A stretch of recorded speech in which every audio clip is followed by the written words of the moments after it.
Bienvenida a este seminario virtual de caracterización del componente avifauna para proyectos del sector energía en la zona norte de Chile, organizado por el Ministerio de Energía y el Servicio Agrícola y Ganadero SAC.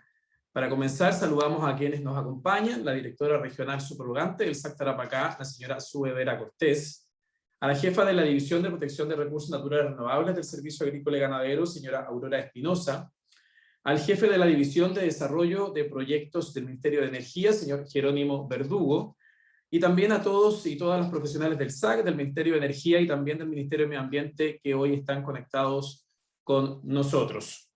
Para comenzar, le daremos la palabra al jefe de Energía, el señor Jerónimo Verdugo. Jerónimo, ¿estás por ahí? Hola, hola, sí, aquí estoy. Bueno, muchas gracias, Alonso, por la bienvenida y la introducción. Un saludo a todos y todas quienes nos escuchan desde, supongo que distintas partes del país. Bueno, yo junto con saludar a mis pares del SAC, a Sue Vera, ahí desde la directora desde la tercera región, a Vinco también, que va a ser el protagonista de esta charla, a Aurora Espinosa, mi contraparte aquí en el nivel central. Quería comentarle a todos y a todas los presentes que esta actividad está en el marco de un convenio de colaboración que tenemos nosotros con el SAC, y que es parte de una agenda de muchos convenios de colaboración que tenemos con distintos servicios, para un poquito viabilizar lo que es la industria de la energía eléctrica en nuestro país.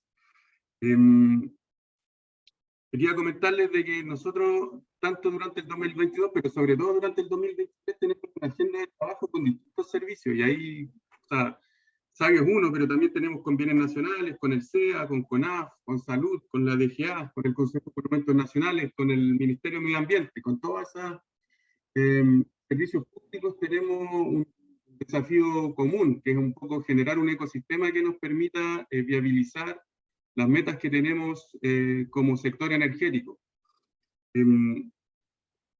Y esta agenda, o estos convenios, estas colaboraciones, están en el espíritu de la coordinación que necesitamos tener en torno a las metas muy ambiciosas que tenemos como sector energético, para lograr una matriz energética que sea sustentable, que sea libre de emisiones, que podamos cerrar las centrales a carbón antes del 2030. Y bueno, todo ese desafío necesita muchísima coordinación desde el espacio de los servicios públicos, desde el Estado. Las metas que tenemos, y no me voy a cansar de repetirlas en cada espacio en los que me toque estar, es que de aquí al 2030 tenemos que por lo menos habilitar 25 gigawatts de capacidad instalada adicional a lo que ya tenemos. La matriz energética en este momento es del orden de 30 gigawatts, y al 2030 tenemos que llegar a 25 adicionales, o sea, casi duplicar nuestra capacidad instalada de aquí al 2030. Tenemos que construir 4.000 kilómetros de líneas de transmisión, y tenemos además que crear una capacidad de almacenamiento de energía, que es algo también una necesidad relativamente nueva para la situación en la que está el mercado eléctrico en este momento, con vertimientos en el norte y con dificultades para traer la energía que tenemos disponible en el norte hacia los centros de consumo aquí en el centro del país. Entonces, este desafío en realidad significa construir muchísimas centrales a una velocidad nunca antes vista en el país. Además, significa alterar el territorio en la cantidad de hectáreas. Ya se cuenta en cientos de miles, porque nosotros vamos a necesitar intervenir para poder cumplir con estas metas y tener esta matriz energética resiliente y descarbonizada. Entonces, además tenemos el desafío de hacer todo eso muy rápido y en resguardo del medio ambiente y de las comunidades. Ese es un aspecto muy importante. El gobierno, el propio presidente lo ha señalado, que el resguardo del medio ambiente, la evaluación ambiental de los proyectos, no es una traba para los proyectos, sino que es una condición para su desarrollo sustentable, para que la industria que nosotros queremos poner como, para dar este salto cualitativo sea sustentable y no genere mayor conflictividad. Necesitamos resguardar el medio ambiente, necesitamos resguardar las comunidades. Así que en ese marco está este seminario que estamos organizando hoy día. En particular hoy día nos convoca el tema de la avifauna. El tema de la avifauna es un tema muy sentido por este ministerio y por esta división en particular.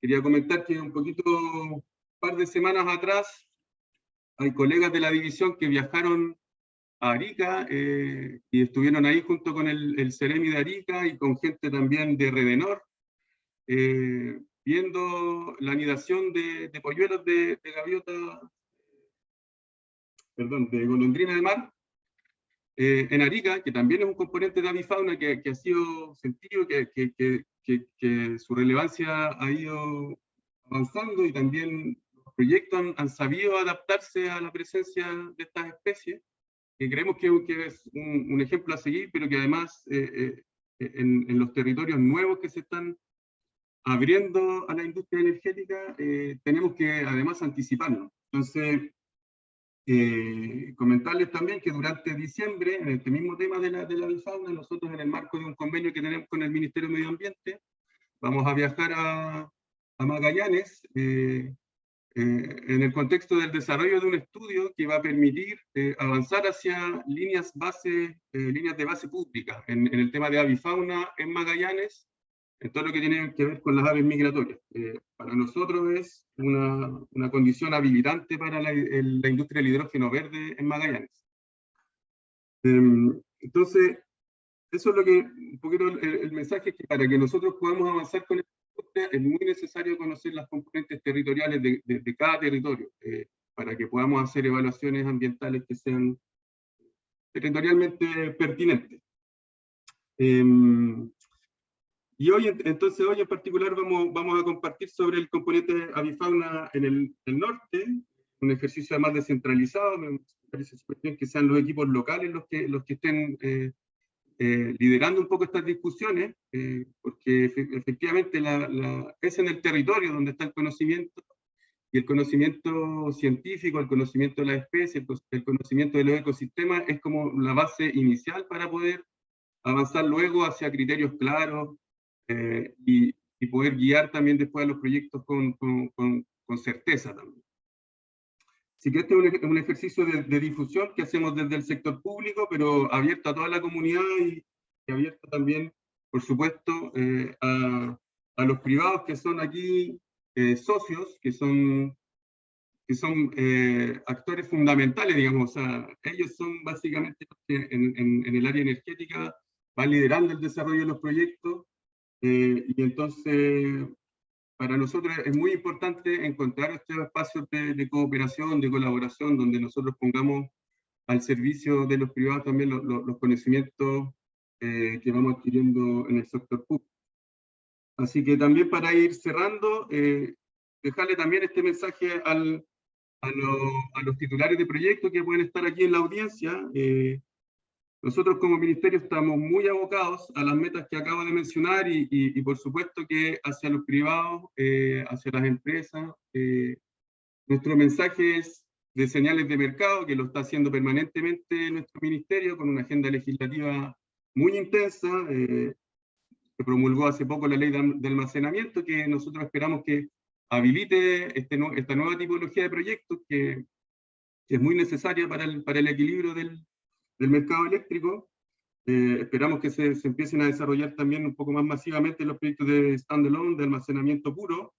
Está el reglamento de potencia, que sé que es muy esperado en la industria y que durante el mes de diciembre debiéramos tener luces bastante más claras en torno a eso. Y también está en preparación la ley de transmisión o ley miscelánea, que se le ha llamado, que va a buscar un poquito mejorar aspectos concretos de la ley de transmisión. Eso, nosotros tenemos muy claro nuestras metas, tenemos muy claro lo que tenemos que hacer para avanzar, tenemos claro que se requiere certeza, que la distancia que hay a veces entre el desarrollo de la ciencia y el conocimiento de las especies de los ecosistemas va a la par con el desarrollo de los proyectos, y sabemos que necesitamos dar certeza. Nosotros estamos muy abocados a mejorar nuestras capacidades institucionales, como lo mencionaba, estamos avanzando hacia el 2023. Esperamos fortalecer muchísimo los equipos en distintos servicios públicos. Ya se ha mencionado la proinversión de que vamos a contar con más de 1.000 millones de pesos para el fortalecimiento de los equipos. Y vamos a buscar, donde sea posible, todos los espacios de colaboración público-privado, porque necesitamos generar entre todos, tanto el espacio público como el privado, un ecosistema que viabilice el desarrollo de los proyectos de energía en resguardo siempre del medio ambiente y de las comunidades. Así que eso, espero que este sea un súper buen seminario y que nos permita avanzar en esa dinámica y en esas políticas. Eso, muchísimas gracias a los colegas del SAC. Muchas gracias, agradecemos las palabras del jefe de la División de Desarrollo de Proyectos del Ministerio de Energía, don Jerónimo Verdugo. Y para continuar, le pedimos ahora a la directora regional subrogante del SAC, Sue Vera Cortés, que nos entregue algunas palabras al inicio de este seminario. Sue.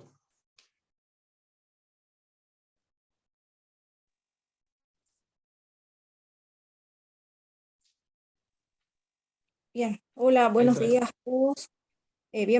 Un saludo, ¿cierto?, desde la región de Tarapacá a todos y todas. Les doy la bienvenida de parte del Servicio Agrícola y Ganadero a este taller, ¿no?, que tiene que ver, ¿cierto?, con la entrega de recomendaciones respecto, ¿cierto?, del componente avifauna, relacionado, ¿cierto?, en este caso a proyectos relacionados a energía y que son, ¿cierto?, evaluados en el sistema de evaluación de impacto ambiental.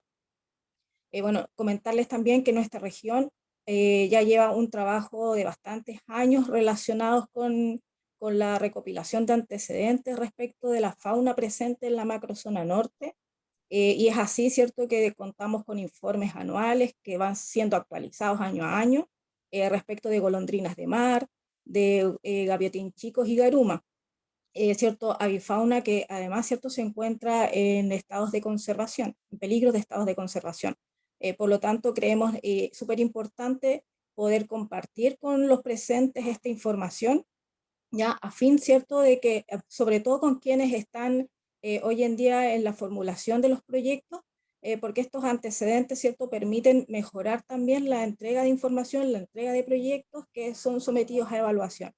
Bueno, y esperando, ¿cierto?, que esta información sea importante para ustedes, y que la jornada también sea provechosa para todos los presentes. Así es que los dejo con el resto del programa.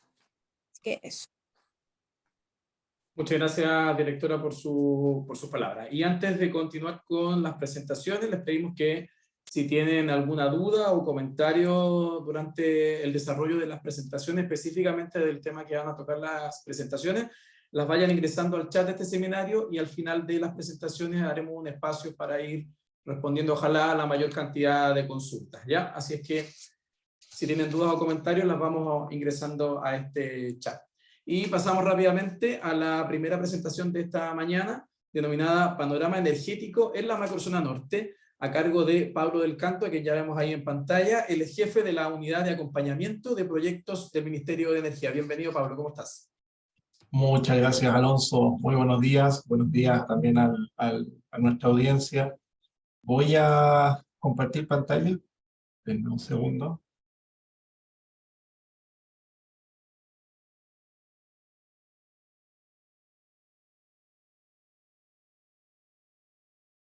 Ya. Creo que ahí ya se puede ver. Bueno, tal como decía Alonso, yo les voy a dar un breve resumen del panorama energético en la macrozona norte, que abarca desde las regiones de Arica, Parinacota hasta la región de Atacama. En esto vamos a poder hacernos una idea, aterrizar un poquito más la introducción que ya nos dio Jerónimo, y poder ver cómo se desenvuelve el sector energético en la zona en la que se va a basar esta actividad del día de hoy. Habría que partir mostrando un resumen, primero, a nivel nacional, para que podamos tener un contexto, un marco global en el que se desenvuelven las regiones del norte. indicando que actualmente, al mes de octubre de 2022, esta es información del reporte de proyectos de nuestra unidad de acompañamiento de proyectos, actualmente estamos hablando que la capacidad instalada en operación de nuestro sistema eléctrico nacional es de 30.300 megas o un poquito más de 30 gigas, si lo queremos expresar en gigas.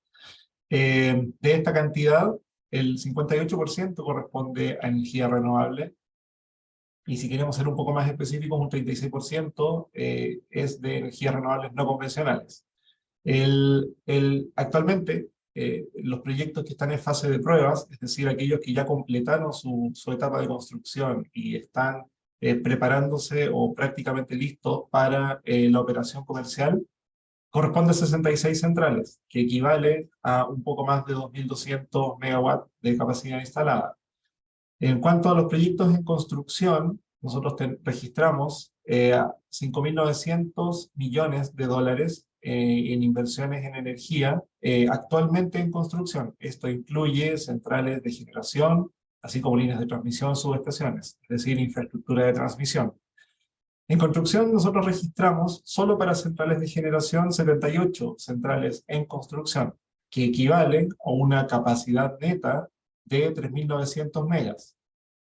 En cuanto a líneas de transmisión, son casi 800 kilómetros actualmente en construcción.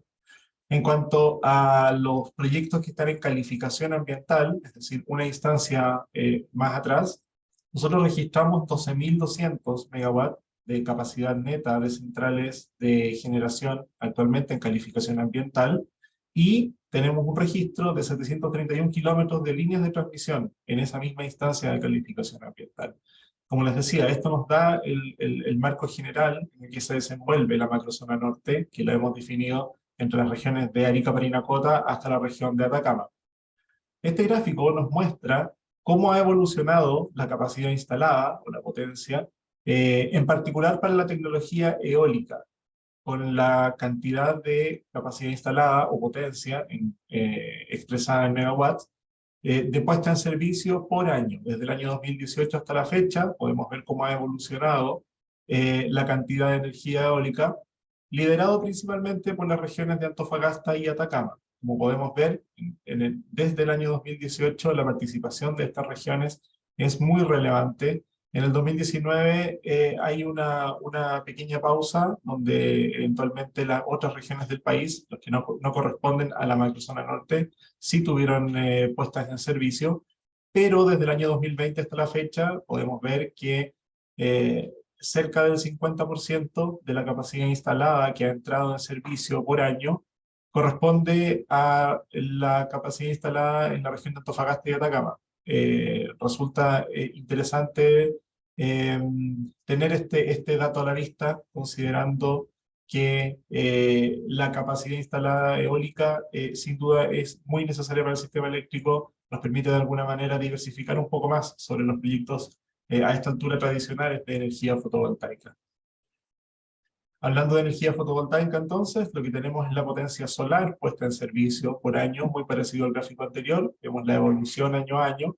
Aquí sí vemos participación de la región de Tarapacá, y lo que podemos ver desde el 2018 hasta la fecha es que, y es esperable también, la capacidad instalada o la potencia solar puesta en servicio por año es liderada ampliamente por las regiones de la macrozona norte, desde la región de Tarapacá hasta Atacama.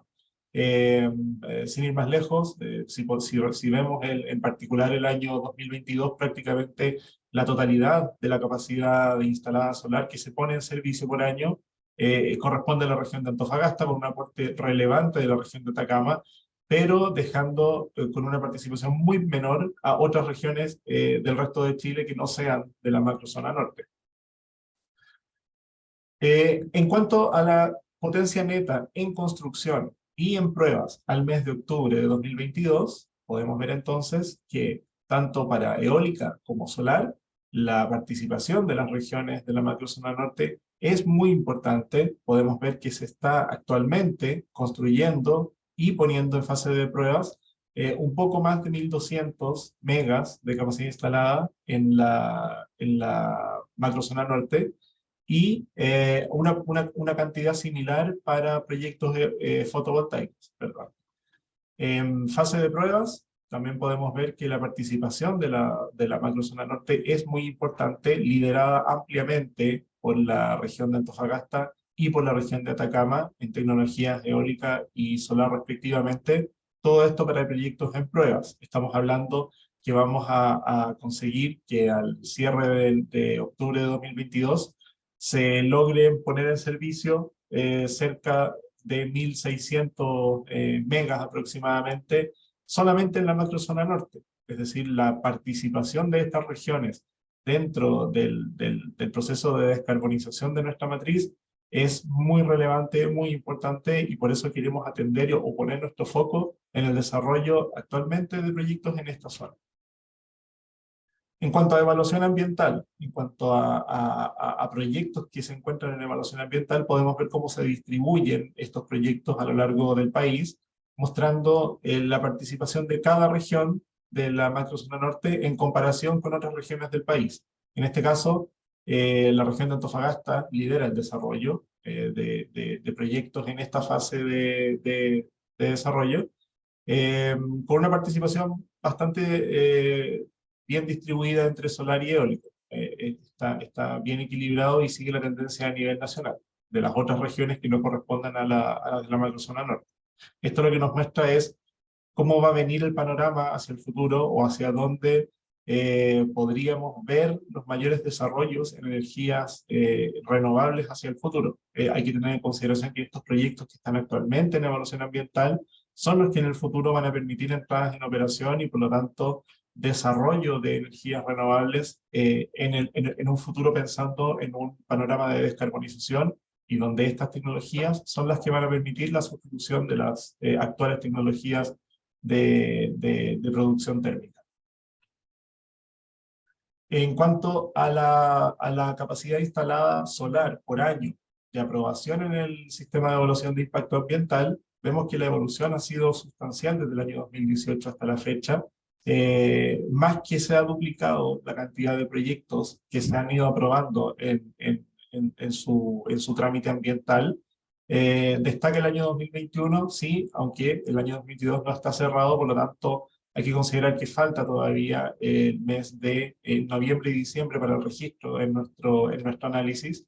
Ahora bien, el año 2021 es por lejos el año que registra la mayor cantidad de capacidad instalada aprobada, probablemente explicado no solamente por la cantidad de proyectos, sino también por el tamaño de los proyectos. Hay que considerar que aquí no estamos contabilizándolos uno a uno, sino que es la capacidad instalada que representan estos proyectos que se han podido aprobar en el proceso de evaluación ambiental. Una vez más, lidera la región de Antofagasta, pero tiene también una participación muy importante en la región de Atacama, y últimamente, estamos hablando desde 2021 hasta la fecha, hemos visto que empieza a aparecer con mayor recurrencia la región de Arica y Parinacota, que es algo que no se veía anteriormente, y nos parece una buena noticia de poder diversificar el desarrollo energético en regiones extremas del país. En cuanto a la potencia eólica, y aquí hay que entender que el potencial eólico atiende a algunos criterios un poco más restrictivos que los fotovoltaicos, y por lo tanto es esperable que sea un poco más restringida la cantidad de regiones en las que se desarrolla. 2021 sigue siendo un año muy importante para las aprobaciones de proyectos de energías renovables en evaluación ambiental, una vez más liderado por la región de Antofagasta, pero teniendo a la vista que aquí hablamos una vez más de capacidad instalada y no de cantidad de proyectos. Por lo tanto, también atiende este crecimiento enorme al tamaño de los proyectos que se aprobaron. No es exclusivo por la cantidad de los proyectos. Sí es importante, pero no es la única variable. ¿Cómo se distribuye las centrales eólicas y solares hoy en día en la zona norte del país? En la imagen de la izquierda podemos ver que hay una predominancia de centrales de generación solar, fotovoltaica principalmente. En la región de Antofagasta se observa ahí algunos desarrollos de concentración solar de potencia. Sin embargo, lo más habitual es ver desarrollos de centrales fotovoltaicas. Vemos que tiende a mostrarnos la línea de transmisión del sistema eléctrico nacional. En unas imágenes más adelante vamos a poder ver por dónde va el trazo. Se ve también centrales eólicas distribuidas a lo largo de las regiones del norte, principalmente en la región de Antofagasta, lo que estamos viendo en la imagen. En la imagen de la derecha lo que tenemos es centrales eólicas y solares en evaluación y aprobadas, es decir, que todavía no están construidas y por lo tanto es lo que queda para desarrollar hacia el futuro. Vemos entonces que, al igual que con la imagen anterior, tiende a seguir el trazado del sistema eléctrico. Y lo que vemos interesante es una gran cantidad o una diversificación, podríamos decir, en el territorio del desarrollo de proyectos fotovoltaicos. Por otro lado, aparecen también proyectos eólicos en ubicaciones interesantes y que permiten también ir diversificando este tipo de tecnologías a lo largo de las regiones del norte. Este es un análisis parecido, pero para las regiones de Atacama, en realidad es la parte sur de la región de Atacama y alcanza a mostrar un poquito de la zona central del país. Lo que nos interesa para este caso es alcanzar a ver ahí el sur de la región de Atacama. Vemos los desarrollos eólicos actuales, vemos los desarrollos futuros aquí en el lado derecho, de centrales eólicas y solares que están en evaluación hoy en día o que ya están aprobadas. En cuanto al sistema de transmisión, esta es una imagen más bien referencial que nos permite entender la interacción entre los sistemas de transmisión y las centrales eólicas y solares. Vemos, como les mostraba en la imagen anterior, los proyectos solares, los proyectos eólicos también, siguen la lógica de emplazamientos cercanos o relativamente cercanos a líneas de transmisión, evidente, para poder evacuar su generación. En la imagen de la izquierda vemos desde Arica hasta la región de Antofagasta. En la imagen de la derecha alcanzamos a ver la región de Atacama en su totalidad y alcanzamos a ver también la región de Coquimbo, con sus desarrollos eólicos en la costa. Si hablamos de sectores de interés o lugares que nos han llamado la atención en el último tiempo, podemos ver acá la región de Arica y Parinacota, que les explicaba en un par de láminas atrás que ha tenido un desarrollo fotovoltaico importante en el último tiempo. Podemos ver un sector en particular, que es donde se está desarrollando actualmente o se está ejecutando la línea Nueva Poza Almonte Parinacota, línea que por cierto entró en operación recientemente. Se ve también el proyecto de subestación Roncacho en evaluación ambiental y se ve una serie de proyectos que se han activado gracias a esta nueva infraestructura que permite evacuación de energía directamente al sistema eléctrico. Vemos los proyectos de Pampa Camarones, Celda Solar, Alba 2 y Alba también, conectando las subestaciones Roncacho y subestación Illapa. Esto lo que nos muestra es la relevancia de esta infraestructura de transmisión y cómo permite activar o viabilizar proyectos de generación que de otra forma no estarían pensados para la zona. Hay un segundo sector de interés, es en la región de Antofagasta. Es un sector que ha tenido un desarrollo desde hace varios años ya, cuando se delimitó la reserva eólica de Taltal, que es lo que está marcado aquí en rojo, que es un terreno administrado por el Ministerio de Bienes Nacionales y que permite que saque a licitación terrenos. Aquí estamos viendo en amarillo algunos de los terrenos que han salido a licitación, y estamos cruzándolo con información del CIA, que nos muestra el emplazamiento de los proyectos que están en evaluación o que han tenido evaluación ambiental en la zona. Vemos, por lo tanto, que es una zona de alto interés para desarrollos eólicos principalmente, pero también se ha visto en el último tiempo una nueva tipología de proyecto que se combina el desarrollo eólico, se complementa, mejor dicho, con tecnología solar fotovoltaica, lo que nos parece muy interesante para poder obtener un mejor rendimiento, un mejor provecho de los terrenos fiscales que administra Bienes Nacionales. Vemos también infraestructura de transmisión, vemos ahí el emplazamiento de la subestación Parinas y en azul la línea principal del sistema eléctrico de 220. De pasadita alcanzamos a ver ahí un poco de infraestructura actual de transmisión y un par de centrales térmicas y solares fotovoltaicas un poco más hacia el Océano Pacífico. Con eso concluyo esta presentación. Déjenme. Ahí sí. Con eso concluye la presentación entonces, Alonso. y les doy el pase para que podamos seguir ya con el tema que nos convoca. Agradecemos, Pablo, por tu presentación y en virtud del tiempo continuamos rápidamente con la siguiente, que es caracterización del componente avifauna para proyectos del sector energía en la zona norte de Chile. Esta presentación va a estar a cargo de Vinko Malinaric. Él es profesional del SAC de la región de Tarapacá. Vinko.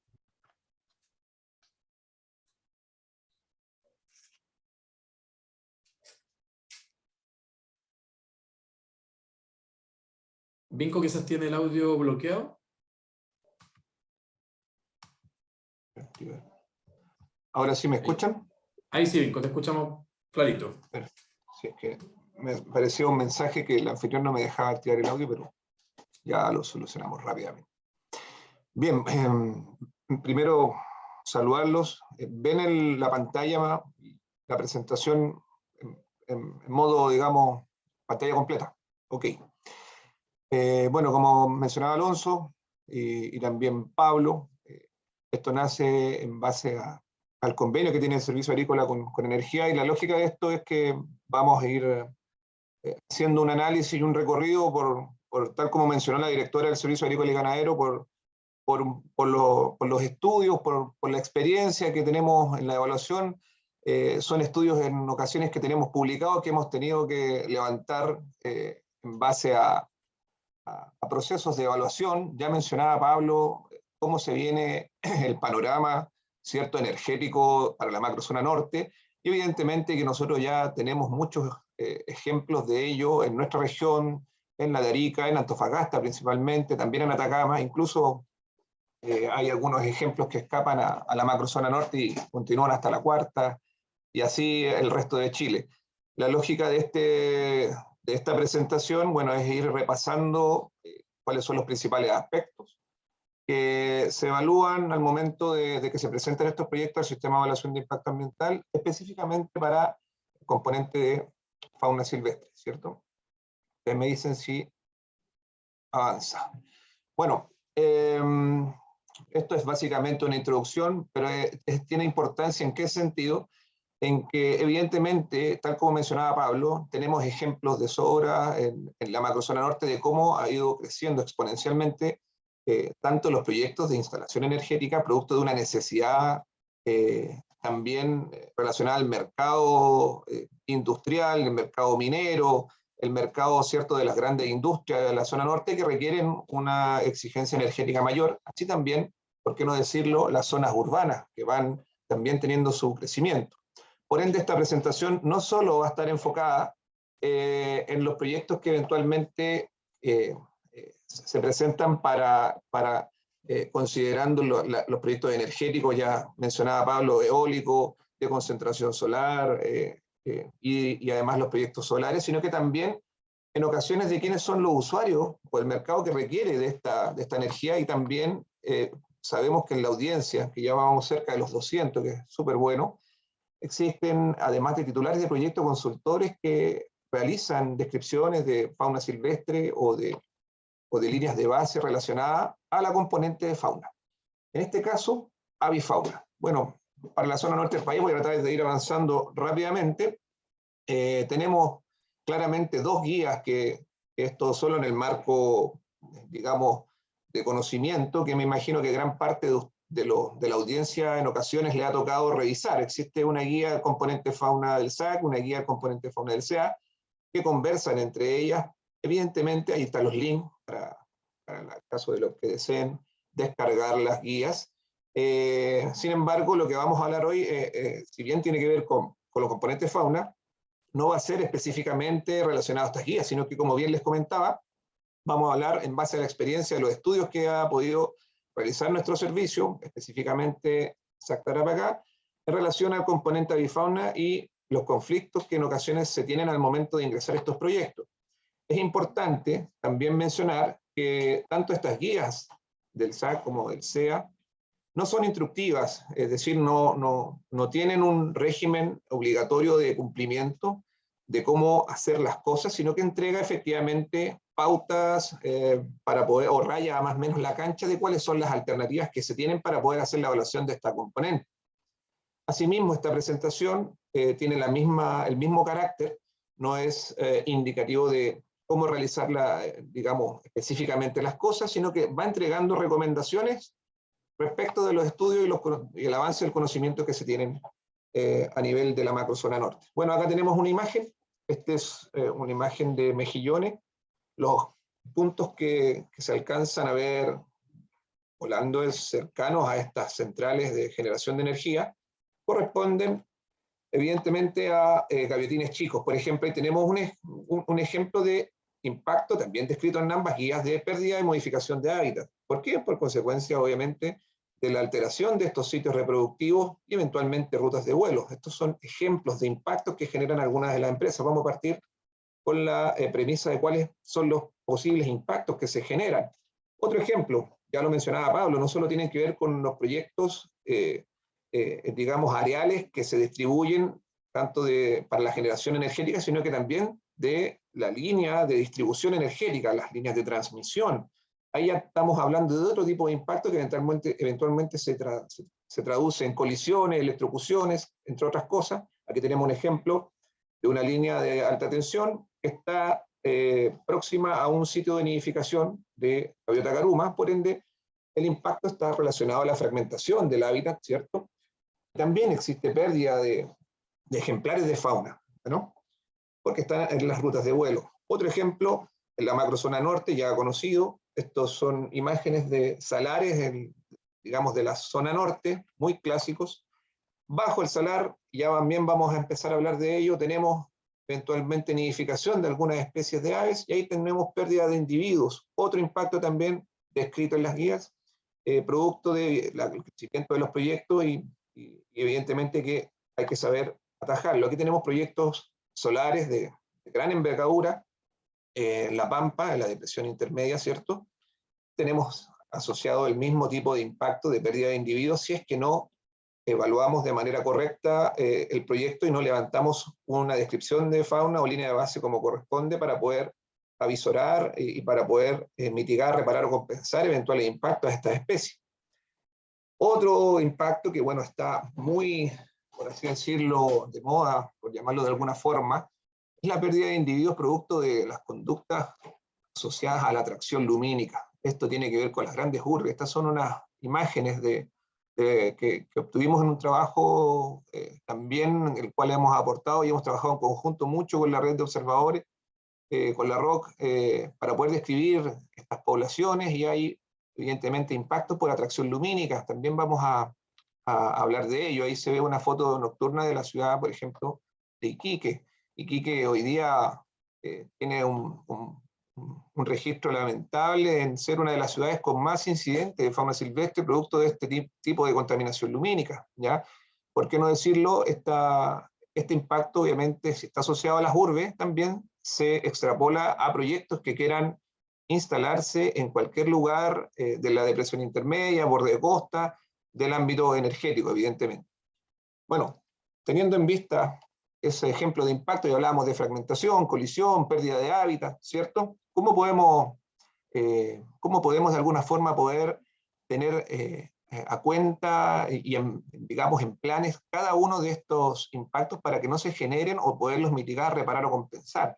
¿Cómo podemos predecir o cómo podemos evaluarlos de una manera temprana? Evidentemente que el sistema de evaluación de impacto es el instrumento que nos da en ocasiones la posibilidad de poder describir las líneas de fauna o líneas de base, dependiendo obviamente si es que es una declaración de impacto ambiental o es un estudio.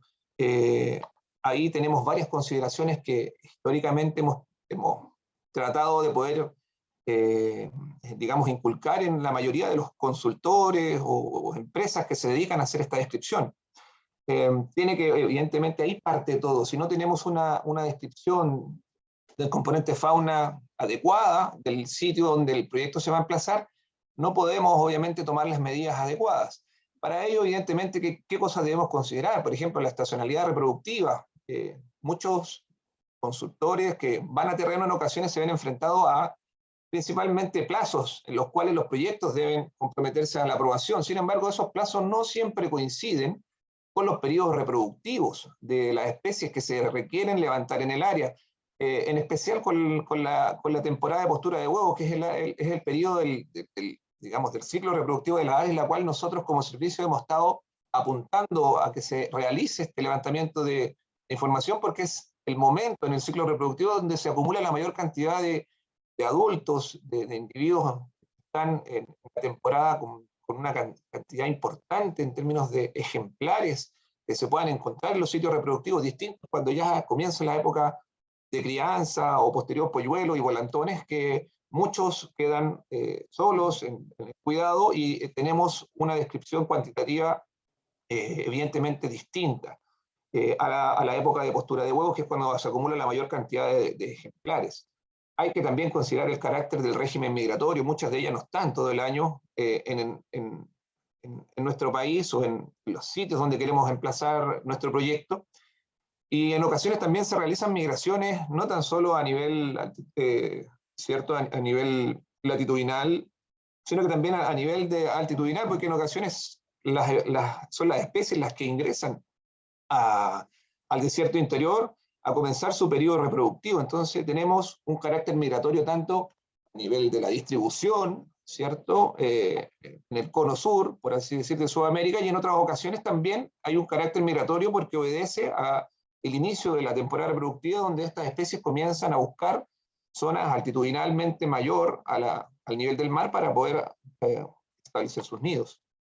Se debe considerar evidentemente la experiencia del investigador. No todos los investigadores, y hay que decirlo con todas sus letras, tienen los conocimientos o tienen en ocasiones la expertise para poder levantar esta descripción de línea de fauna, pero sí, evidentemente, no podemos hacer obligatorio a que todos lo tengan, pero sí que tengan, evidentemente, conocimiento de los registros y de las referencias bibliográficas del área para poder realizar este levantamiento.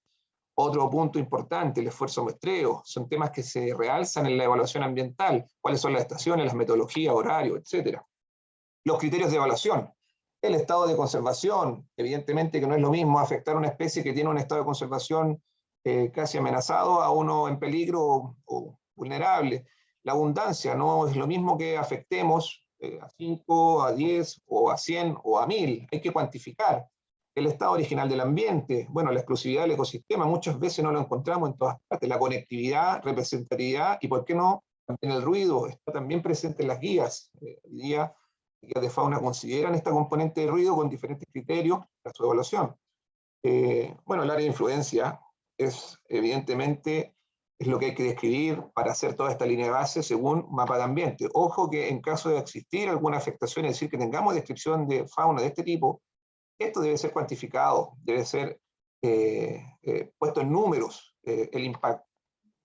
Vamos a partir entonces con el tema gaviotín chico, que es uno de los ejemplares de esta especie que está en peligro de extinción, que se ve afectada por estos tipos de proyectos de inversión en el ámbito energético, en el borde costero. El rango distribucional, voy a pasar bastante rápido, lo tenemos principalmente en el cono sur, entre Ecuador y el norte de Chile. En Chile principalmente, ahí tenemos varios reportes asociados principalmente a Arica hasta Antofagasta. Metodología, aquí a lo mejor podemos tomar algunas recomendaciones. El tipo de especialista que se tiene para este tipo de aves, no todos pueden visualizar de la misma forma el comportamiento de un gaviotín chico que está nidificando o que está en temporada de crías, de huevos o de volantones. Eso tiene que tomarse en consideración. Muchas veces, ¿qué tipo de metodología se ocupa? Aquí podemos mencionar transectos, pueden ser de 100 metros de ancho, porque son especies que nidifican en las planicies costeras. Entonces 100 metros es digamos, un rango aceptable. Hay varios autores que proponen esto. ¿Cuál es el periodo? Evidentemente que el mejor periodo es en la postura de huevo, ya lo mencionamos anteriormente, y eso ocurre en la zona norte entre agosto y noviembre de cada año principalmente. No quiere decir que es exclusivo de esa época, pero es la que más se expresa con cantidad de postura de huevos. Los censos pueden ser de 60 minutos, horario fijo, primera hora del día, ojalá. El número de campañas va a depender evidentemente del tipo de actividad reportado y del sitio. Muchas veces tenemos sitios que es difícil acceso o de complejidades geográficas para poder llegar al lugar, y eso nos va a depender de cuánto es lo que levantamos en el esfuerzo de muestreo. Si se encuentran nidos, evidentemente no estar más de 5 minutos en el área y retirarse. Evidentemente que también hay que mencionar que no se pueden tomar, no se pueden mover ni traslocar sin tener las resoluciones del SAC, digamos, previstas antes de realizar este tipo de identificación. Se registra adultos, juveniles, volantones, pollos, huevos, entre otras cosas. La búsqueda de evidencia de la especie de los sitios como peces capturados, huevos, también nos dan evidencia, no solo el tema de los adultos, eso también da cuenta de cómo se ocupa ese sitio.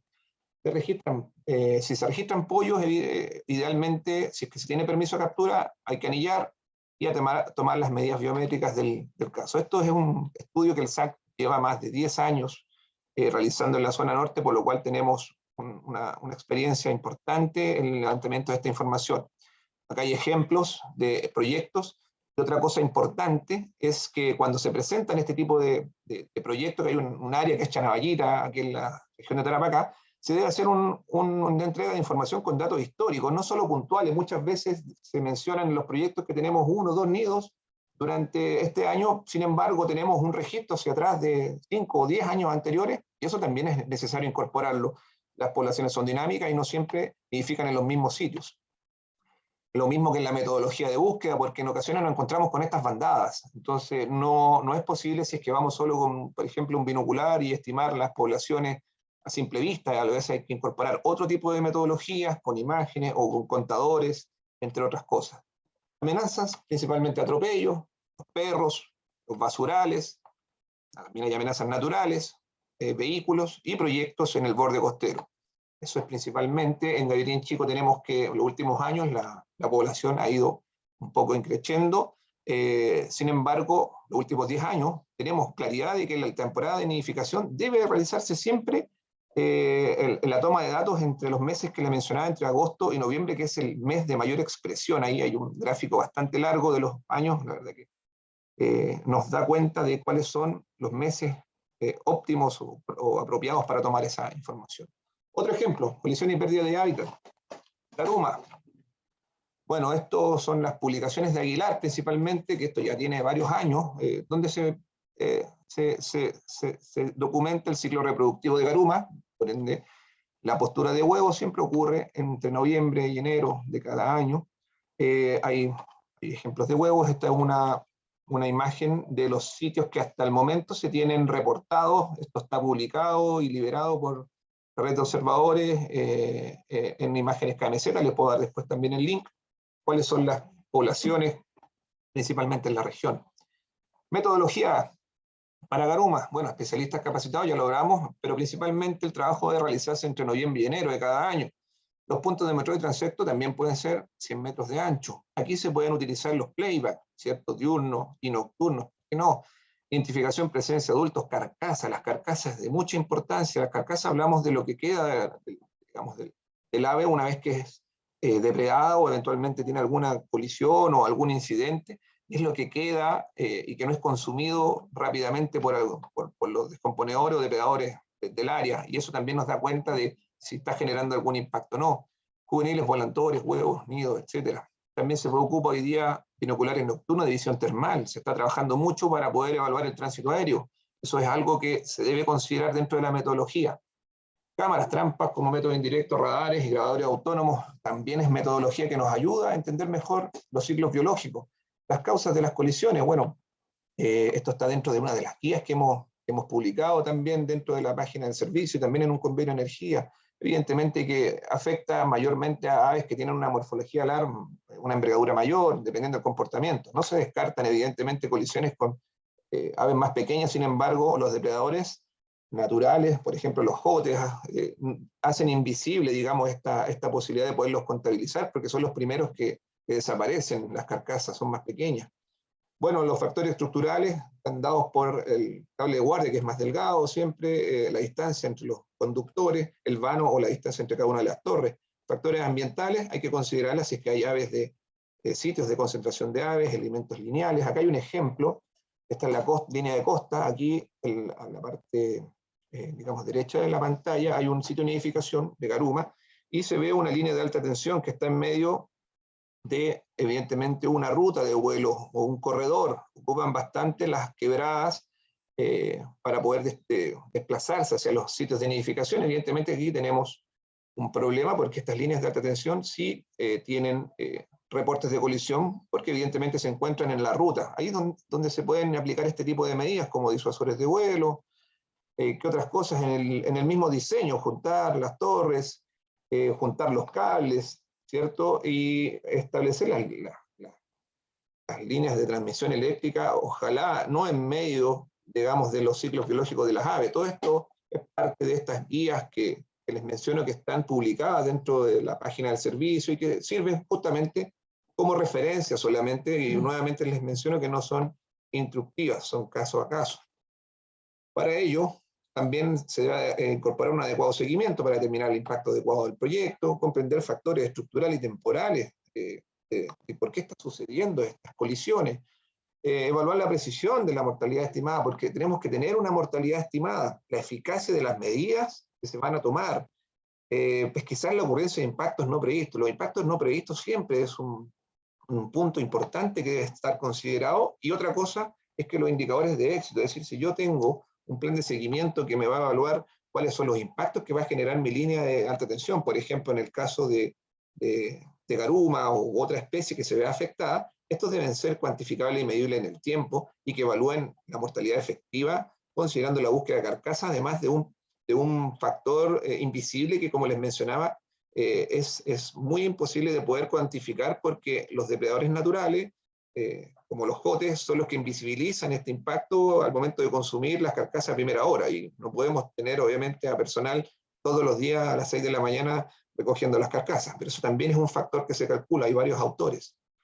Y lo importante es comprender todo el ciclo biológico de la especie, desde la nidificación, desde la postura de huevos, los pollos, los juveniles que todavía no se alimentan y están acompañados del adulto hasta llegar a la playa en el borde costero. Cada una de estas etapas tiene momentos sensibles y es lo que hay que saber comprender. Otro ejemplo que, bueno, el que más nos convoca hoy día, porque tenemos muchos proyectos que tienen relacionados a impactos a hidroátidos. Aquí tenemos hidroátidos, bueno, vamos a partir por la tetis, que es la menos frecuente, digamos, de ella. La chica, que tiene la guata blanca, que hay un ejemplar que está siendo anillado.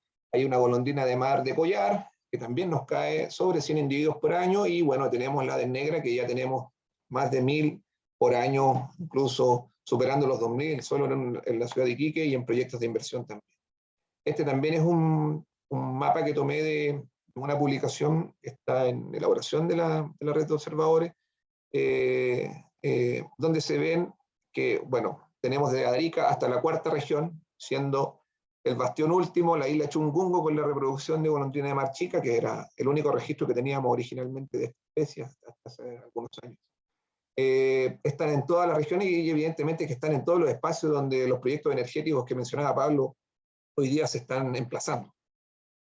Los antecedentes del conflicto, bueno, obviamente que aquí tenemos el crecimiento, el desarrollo de estas actividades mineras industriales y de los proyectos energéticos, y hay cercanía con los sitios de reproducción. Estos son ejemplos de caídas de golondrinas de mar en algunas faenas cercanas a sitios reproductivos, donde tenemos un cajón que en su momento se reportó con una gran cantidad de ejemplares de golondrina de mar negra que caían año a año. Bueno, hay un estudio también que habla de que en una superficie iluminada de 2 hectáreas, cerca de 160 especies por lo menos pueden atraerse a diario dependiendo del tipo de iluminación. Hay muchos incidentes reportados, esto es un ejemplo de la región solo de Tarapacá, pero para ello tenemos que tener una buena definición del área de influencia, y esto es muy importante porque muchos proyectos no consideran que el área de influencia puede abarcar más allá, digamos, de los 100, 200, 300 metros que eventualmente pueda generar producto de ruido o producto de las vibraciones o del movimiento de tierra de cada proyecto.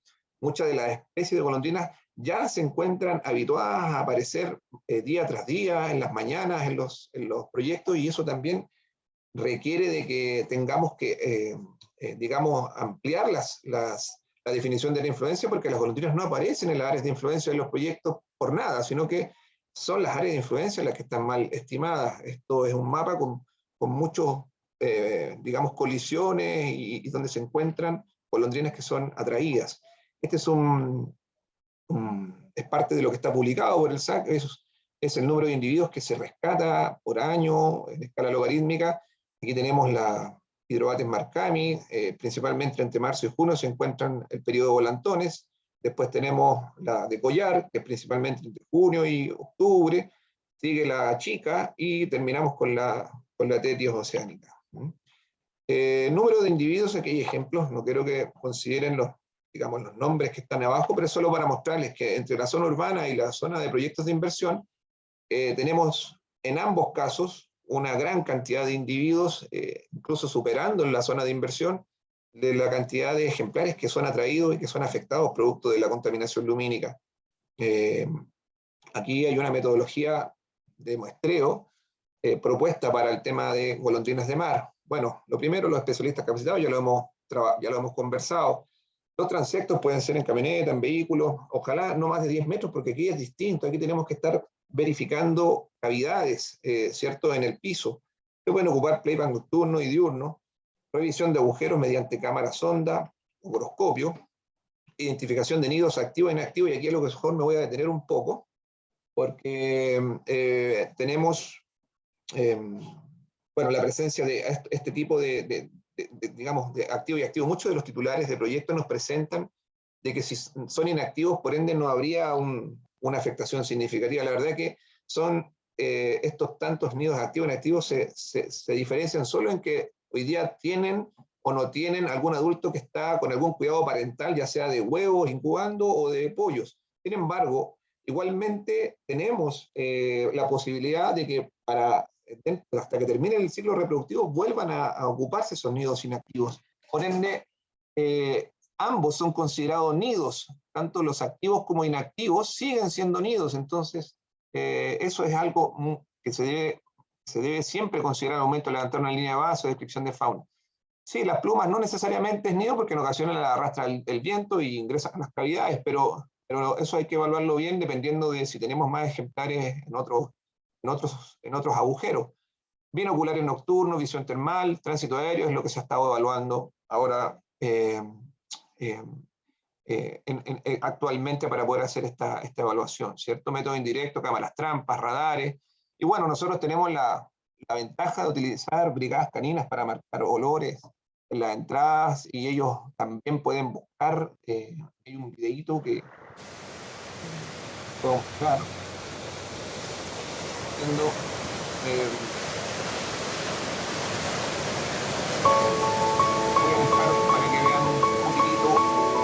Cautelosa, estratégica y críptica, esta golondrina de mar negra se distribuye entre el norte del Perú y el desierto de Atacama.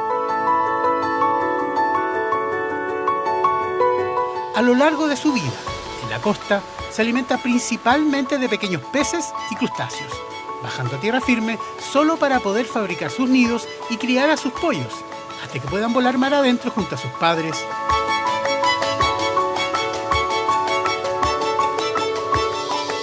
Realizando el primer vuelo de sus vidas, estas aves, en su estado juvenil, vuelan de noche instintivamente en dirección al mar.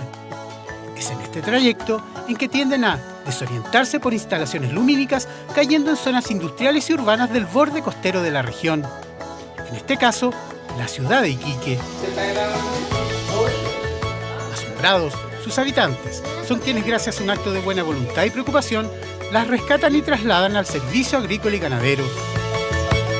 Junto con recibirlas, ser identificadas, revisadas y posteriormente reinsertadas a su medio natural durante el crepúsculo, dado que son las horas de actividad de los ejemplares, el Departamento de Recursos Naturales Renovables de la región de Tarapacá, con el objetivo de hacer un levantamiento de información que permita conocer nuevos antecedentes de la especie, se trasladó a una zona muy particular del desierto, lugar en donde esta ave desarrolla una estrategia reproductiva única y sorprendente. Nos encontramos en el Salar Grande, tal como le hace honor a su nombre, el salar más grande de la región de Tarapacá, con más de 30 kilómetros de largo. Desde aquí hacia la costa hay aproximadamente 20 kilómetros. Este es el lugar, la zona que la golondrina de mar negra escogió para poner sus nidos y protegerse de los depredadores. En esta desolada y árida zona, bajo un sol implacable, donde a simple vista no existen señales de vida, la golondrina de mar negra logra hacer de la sal su propio hogar. Es casi imposible que un depredador pueda acceder a esta bóveda que mantiene en su interior cómodamente a los huevos y polluelos. Fuera de esta galería, aquí en este salar, sobrepasa fácilmente los 40 grados. Es decir, hay una diferencia a lo menos de 10 a 15 grados Celsius entre lo que está fuera a lo que está dentro de la galería. Sobre esta magna capa de sal existen numerosos nidos ocultos. Poder encontrarlos es un trabajo extremadamente complejo y agotador para los funcionarios y funcionarias de la región de Tarapacá. Sin embargo, y en medio de la nada, una idea brotó a la luz de la innovación. Pues un particular integrante se sumó a este equipo de trabajo para marcar un nuevo hito en la historia del SAG.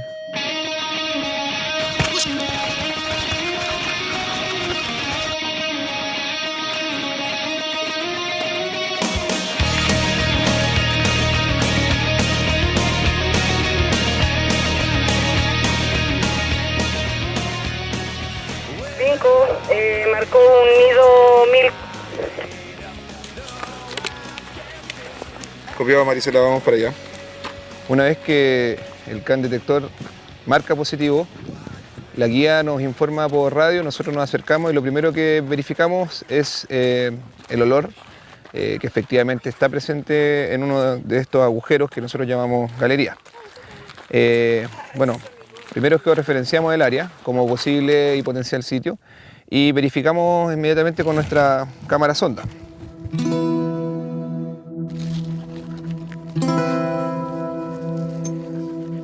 En este nido que detectó la CAN Milk podemos visualizar un polluelo de a lo menos 2 semanas de que haya eclosionado su huevo. También vemos los restos todavía de su huevo.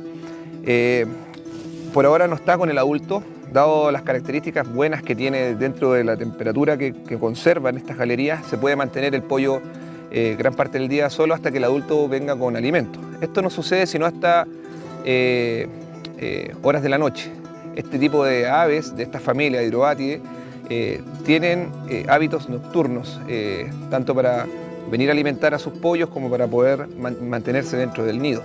Se alimentan y digamos tienen mucha actividad y vocalizaciones para poder ubicar a sus nidos a partir de las 9, 10 de la noche y de acuerdo a los registros que tenemos de nuestras cámaras trampas, eso se repite hasta las 3, 4 de la mañana, hora en la cual ya para la actividad y se mantiene, como ustedes pueden ver, en absoluto silencio, totalmente inhóspito durante todas las horas del día para evitar la presencia de eventuales depredadores naturales u otro tipo de impacto que puedan generar a estos nidos, dado de que hoy día se aprecia un paisaje totalmente vacío, inhóspito. Sin embargo, tenemos todavía los pollos dentro de la galería.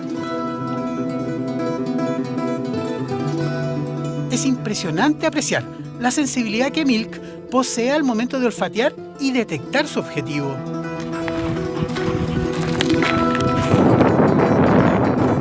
El olor que se traslada con el viento es la primera señal que da cuenta de la presencia de un nido. Bien, voy a dejar hasta ahí el video, por el tiempo, pero lo pueden seguir viendo, está publicado en YouTube también. Ahí abajo hay un link también con el informe completo sobre esta técnica que es CAN Detector Dogs, que se está ocupando hace algunos años ya acá en la región. Y también en otras regiones. Como ya mencionaba en el video, la actividad es nocturna. Evidentemente que tenemos desde las 21 horas hasta las 4 de la mañana, 5 de la mañana, la actividad en golondrinas, por ende, metodologías que vengan diurnas para la actividad de estas aves no nos sirven en el proceso de evaluación. Lo mismo que los calendarios, ya están publicados, varios de estos calendarios, nosotros publicamos uno en el 2017, bueno, el 2019, Medrano hizo esta publicación más digamos, didáctica, y ya sabemos de que la misma especie, por ejemplo, en el caso de la golondrina de mar negra, tiene 2 temporadas de nidificación, una más asociada a la zona norte, desde Quiuña, o más bien desde Guara, para que más o menos se ubiquen hacia el norte, y otra de Guara hacia el sur, que es la misma especie y tiene 2 temporadas de nidificación. Por ejemplo, proyectos lineales tienen que tener en consideración ese tipo de temas. Y en el caso de la golondrina de mar de collar, que evidentemente tenemos varias interrogantes todavía, ya hay un programa y un calendario. Eso ya está publicado. Sitios de nidificación que se describe algunos de esos aspectos del hábitat, pero hay que describir cuántos nidos por hectárea. Amenazas, modificación y destrucción de hábitat, iluminación, cercanía con sitios, falta de centro de rescate y no hay sitios de colonias oficialmente protegidas. Eso evidentemente que son amenazas. Algunos ejemplos, ya hablábamos de algunos proyectos que apagan la luz, hay una diferencia en el antes y el después, hay talleres que se están realizando. Y ahora voy a ir a la casuística, digamos, espero que esta es la última parte de la presentación, no tiene que ver en referencia a ningún titular en particular, sino que vamos a citar ejemplos sin nombres de proyectos que han sido ingresados al sistema. Por ejemplo, vamos a verlos rápidamente. Levantamiento en terreno realizado el 14 de abril, en otoño, temporada en la cual ya no encontramos mayormente restos de, por ejemplo, golondrinas de mar. O garumas. ¿Qué tenemos acá? Estaciones de avistamiento y escucha con una distancia de 25 metros y resultados tenemos solamente que se visoran jotes en el área. Este proyecto fotovoltaico con esa superficie responde al sistema de evaluación que solo se encuentra jote. Bueno, nosotros fuimos con nuestra metodología y también con canes detectores y encontramos muchos nidos en el área. ¿Qué pasó con este proyecto? Finalmente fue desistido por varias razones. Mal levantamiento en el periodo del año y también por la metodología utilizada. Otro ejemplo, entre las regiones de Atacama de Antofagasta y Tarapacá, plantas solares, también eólicas que se han intentado. Esta es una imagen de dónde iban a estar instaladas este parque eólico. Cada uno de esos triángulos y círculos representan nidos encontrados en el área. Fuimos también con nuestra brigada, y finalmente el proyecto tuvo que desistir dado que se encontraba en medio de un sitio reproductivo nuevo que se encontró en esa zona. Otro ejemplo, aquí tenemos algo más grueso. ¿En qué sentido? Campañas levantadas en todos los periodos del año, verano, otoño, primavera, 5 campañas. Tienen un calendario, presentan un calendario específico donde dicen que fueron en temporada de garuma, de golondrina de mar y gatín chico, respectivamente. Metodología, bueno, adecuada, porque hay barridos, hay transectos, hay boroscopios, que encuentran solamente carcasas. Entonces, en la respuesta final de este proyecto, lo importante es que evaluemos en conjunto cuáles son lo que se va encontrando. Bueno, hay registros de gaviota garuma y de golondrina de mar negra se encuentran 9, pero son todas carcasas, y ellos mencionan de que corresponden a algo netamente puntual. Por ende, ellos mencionan que no genera efectos adversos significativos a la especie de golondrina de mar. Eso es algo digamos, categórico. Bueno, nosotros nuevamente, este es el ejemplo del mismo proyecto, las áreas que están en lila son las áreas que iba a ocupar, fuimos con nuestros canes detectores al área de emplazamiento del proyecto, y nos encontramos con una gran cantidad de nidos, y no solo de golondrina de mar negra, sino que encontramos el primer sitio, a través de la CAN 1000, de nidificación de golondrina de mar chica, digamos, con varios registros. Esta es una imagen del área, en el sector de Pampa Hermosa, aquí en la región de Tarapacá. Evidentemente, bueno, ahí está el registro, que es del 4 de diciembre, lo realizó el SAC y dio cuenta del primer registro continental de reproductivo de esta especie continua de golondrina de mar chica. Ahora ya hay varios más, y no solo chica, porque además comparte el sitio con golondrina de mar negra. Ahí está el registro. Bueno, finalmente el titular del proyecto insiste con que esos sitios son puntuales y no existe un impacto significativo en las colonias, y finalmente, bueno, este proyecto, ¿qué pasó? Fue rechazada en esa instancia y finalmente fue reingresada con otra metodología, reconociendo el impacto evidentemente significativo. Otro ejemplo, planes de, ¿cierto? Los famosos planes de cumplimiento, los PDC de la Superintendencia de Medio Ambiente. Acá hay un ejemplo de un proyecto lineal, esta es la línea amarilla, atraviesa varios sitios reproductivos de golondrinas de mar.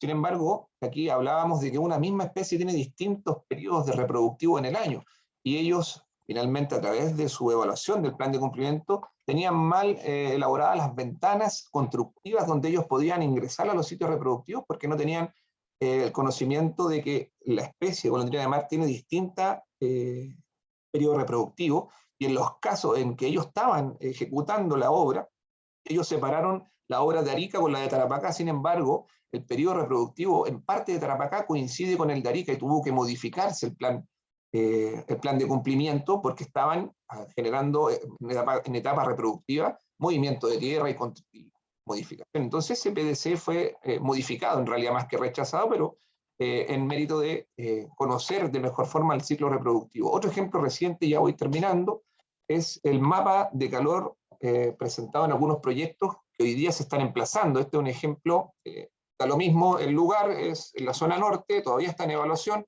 y cada uno de estos puntos obedece a un sitio de golondrina de mar chica, de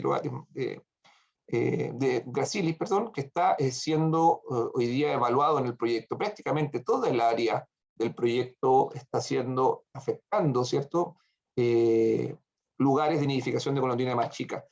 También hay garumas de esto en el área. Hay un sitio muy cercano, a menos de 9 kilómetros, de reproductivo de garumas. ¿Cuáles son las medidas que propone? En este caso sí reconocen impactos significativos sobre el componente fauna, sin embargo las medidas son plan de regulación lumínica para fauna, ya vamos a hablar un poquito de eso, disuasores de vuelo, monitoreo continuo, estudios de nidificación de especies. La pregunta es, ¿estas medidas se hacen cargo de la pérdida de hábitat reproductiva? Es decir, el emplazamiento y el tipo de impacto, que es la pérdida de hábitat, y estas medidas que se propone el titular, ¿se hacen cargo de ese impacto? Esa es la consulta.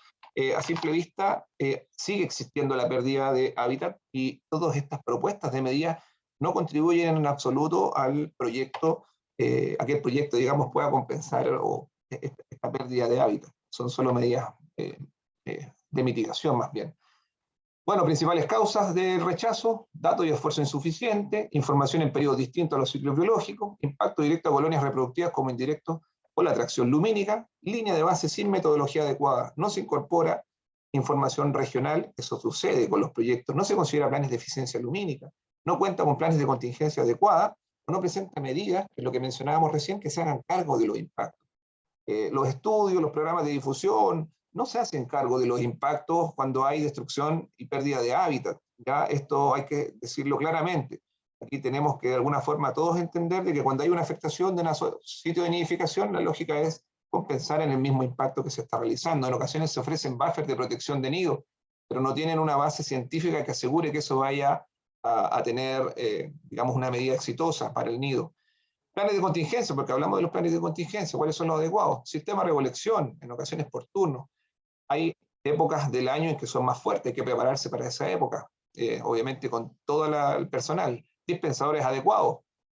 Aquí hay un ejemplo de algunos dispensadores que se han estado utilizando. El resguardo tiene que ser en condiciones equivalentes a la del nido original, o sea, sin ruido, sin luces, sin vibración, sin nada. Liberación nocturna en zonas desprovistas de luces. Programa de marcaje, ojalá a cargo de un centro de rescate y rehabilitación. Planillas de seguimiento, programa de eutanasia, evidentemente, y manejo de fármacos, para lo que necesitamos necesariamente médicos veterinarios en estos planes de contingencia, y la derivación a los respectivos centros de rescate. Ejemplos de medidas de mitigación. Construcción en periodos distintos a los reproductivos, ¿sí? En ocasiones se proponen medidas de abatimiento de ruido. En diseño hay buffers de ruido dependiendo de los DBA. Hoy día la guía de fauna propone algunos decibeles para el ruido en fauna. Fue actualizada. Ahí hay una guía hoy día del CEA relacionada específicamente al tema ruido, y en distintas temporadas del año, y para cada grupo de aves, de reptiles, de otras cosas. Andan por los 60 decibeles en promedio. Mejora en diseño en las instalaciones. Muchas veces el diseño original puede ser una mitigación para las zonas de emplazamiento porque están cercanas. Y por qué no decirlo, en ocasiones también se modifica el sitio de emplazamiento, en ocasiones salen de los sitios de emplazamiento. Hay también medidas de mitigación relacionadas al plan de reducción lumínica. Ya sabemos que la modificación de normativa está en su último trámite. Esperamos que el próximo año, a principios del próximo año, se publique en el diario oficial, y aquí van a estar obligadas todas las áreas de protección especial, por ejemplo, acá las que están en el plan recoge, a no superar el 1% de azul en el espectro, en todo el territorio nacional el 7%. Ya tenemos un cambio significativo, ¿ya? Estos son ejemplos de planes de reducción lumínica, pero cuando es cumplimiento de norma, ya no va a pasar a ser medidas de mitigación el próximo año, esperamos, sino que va a ser cumplimiento de norma. Aquí les menciono este link, que aquí pueden descargar un KMZ que ya liberó la red de observadores, donde aparecen todos los sitios reproductivos de todas estas especies en la zona norte. Ya está abierto para quien lo quiera descargar después la grabación, lo pueden copiar con mayor tranquilidad. Y lo último, medidas de compensación, áreas de protección con adicionalidad. Siempre tiene que haber un componente de adicionalidad, no porque el área esté en el sector y la dejamos de explotar, la estamos protegiendo. Eso siempre ha sido así. Debemos tratar de tener un componente de adicionalidad, es decir, disminuir las amenazas, por ejemplo, para que esa área fructifique en el futuro. Áreas de protección oficial y resguardo efectivo. Ya hemos hablado en varias evaluaciones de proyecto que esto debe ser una protección oficial, que tiene que tener, obviamente, formalidad en el futuro. Estudio de investigación, pero que vayan, obviamente, en beneficio de la especie afectada. Centros de rescate, centros de estudio, centros de rehabilitación. Estas organizaciones sí nos ayudan y que van en beneficio de las mismas especies. Programas de educación y difusión, por qué no decirlo también, van en ayuda, pero tienen que ir de la mano con áreas de protección, en el caso si es que estamos presentando medidas de compensación reales que puedan hacerse cargo de los impactos afectados.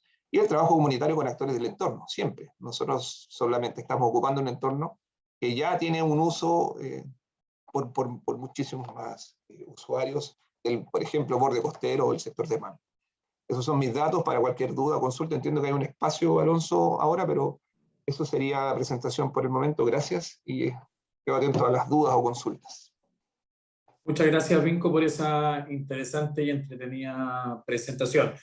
Antes de continuar con el seminario, les quiero hacer una precisión que les voy a compartir en este instante un link para que puedan completar la siguiente encuesta, que tiene como objetivo el levantar a las personas que están hoy día conectadas en el taller para futuras instancias de capacitación y también para conocer la opinión o reforzar algunas ideas que les interese desarrollar en algunas instancias futuras de este seminario con el Ministerio de Energía y el SAC. Así que, si me dan un segundo, les comparto inmediatamente acá en el chat el link y por favor les pido que vayan completando la encuesta, ¿sí?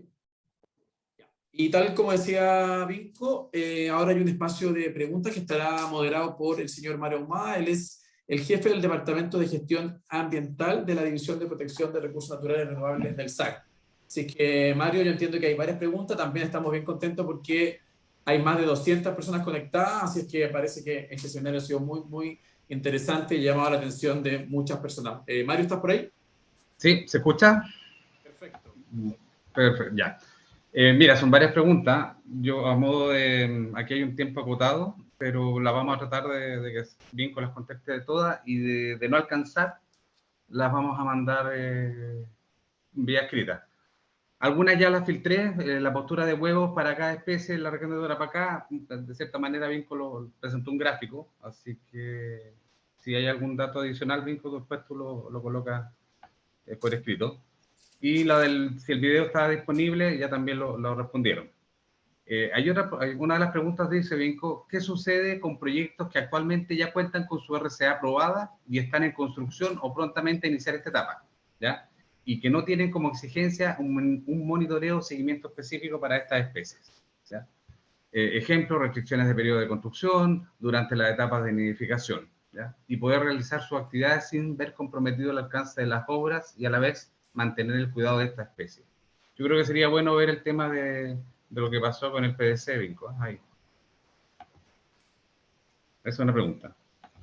Sí. Sí, bueno, la verdad que es interesante la consulta porque nos ha tocado ver algunos ejemplos de ello.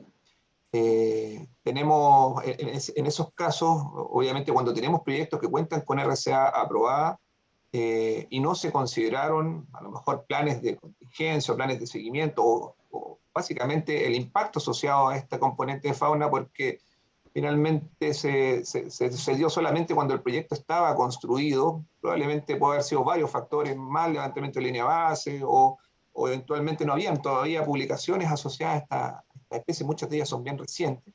Tenemos la alternativa, obviamente, de siempre el proyecto poder autodenunciar esto en la superintendencia, o denuncias también anónimas, tercero, y también los servicios, ¿por qué no? Ir con la superintendencia de medio ambiente y evaluar esto que está sucediendo con esta RCA que fue incorporada. En ocasiones termina con un inicio de proceso, producto de que se puede evaluar que hay un impacto ambiental no previsto, por ejemplo, o en ocasiones también puede terminar con sanciones de otro tipo, asociadas a que el proyecto, digamos, intencionalmente está generando esta afectación. Lo importante es que cuando se genera este proceso con la Superintendencia de Medio Ambiente, se genera obviamente una mesa en la cual se establece y conversa el proyecto con la superintendencia a través de esa ventanilla única para poder establecer si es que puede proceder a alguna modificación de proyecto o bien una sanción con un plan de cumplimiento. Ese plan de cumplimiento va a incorporar muchas medidas asociadas a cómo se tienen que realizar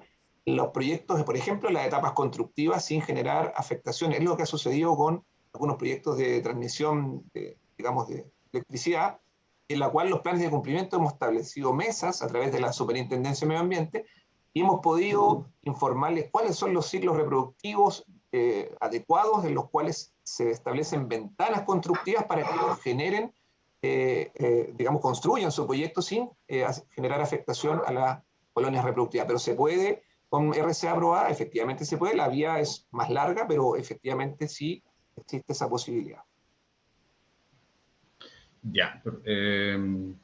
Bueno, quizá también haya que aclarar el tema de la coexistencia de guías. Aquí nosotros trabajamos de manera coordinada con el SEA. De hecho, Vinco mencionó una guía de ruido y que a nosotros nos significó modificar la que tenemos, ¿ya? Entonces, si bien es cierto, las del SEA son las que se observan, son las observables, y las del SAC son de referencia. Lo que sí tratamos de hacer es que conversen las dos guías. Entonces, hay varias adecuaciones que todavía tenemos que hacer. Otra pregunta, Vinco, dice relación, y voy a juntar dos preguntas acá. En caso de obras áreales, ¿qué implica intervenir el suelo, ya sea con escarpe, compactación, nivelación, etcétera, donde además se registren cuevas con nidadas, ¿ya?, o posturas de huevos? ¿Ya? ¿Cuál es la medida que se recomienda? ¿Esperar el término de la temporada reproductiva, seguimiento hasta que las cuevas sean abandonadas, o excluir de toda obra sector registrado con nidos? Esto lo hace Carlos Ramírez, y lo voy a unir con otra observación que hace Gabriel Lobo, Gabriel Mendoza, que dice: ¿hay forma de hacerse cargo de la pérdida de hábitat para golondrinas de mar? Están las dos preguntas, están relacionadas. ¿Vinco? Tienen que autorizarle el audio a Vinco, por favor.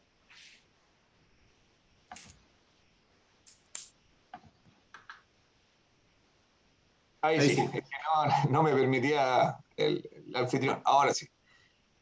Ya, bueno, respecto de los proyectos áreales, y escuché también que la ligaron con, ¿qué medidas son las apropiadas para hacerse cargo de los impactos de ese tipo de proyectos? Bueno, la pérdida de hábitat, claro. De pérdida de hábitat, efectivamente. Bueno, hicimos algunos ejemplos en la presentación, en los cuales tenemos proyectos que se emplazan en zonas donde claramente hay nidificación. Mencionaron en la pregunta golondrinas de mar.